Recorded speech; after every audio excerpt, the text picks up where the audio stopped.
Kuwait की जानिब से पाकिस्तान कुवैत दिफाई ताउन मुआहिदा 2023 की तौसीक से मुतालिक मीडिया के सवालात के जवाब में दफ्तर खारजा के तर्जुमान ताहिर इंदिरावी ने कहा है पाकिस्तान इस अहम पेशरफ्त का खैर मकदम करता है। तर्जुमान के मुताबिक जून 2023 में दस्तखत होने वाले इस मुआहदे की तौसीक दोनों बरादर ममालिक के दरमियान दिफाई ताल्लुकात में एक अहम संग मील है।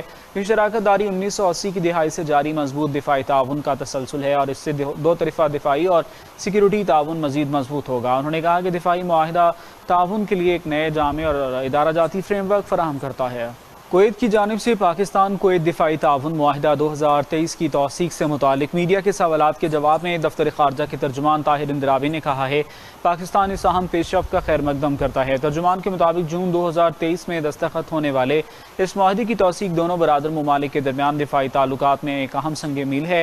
ये शराकत दारी 1980 की दिहाई से जारी मजबूत दिफाई ताउन का तसलसल है और इससे दो तरफा दिफाई और सिक्योरिटी ताउन मजीद मजबूत होगा। उन्होंने कहा कि दिफाई मुआहिदा ताउन के लिए एक नए जामे और इदारा जाती फ्रेमवर्क फराहम करता है।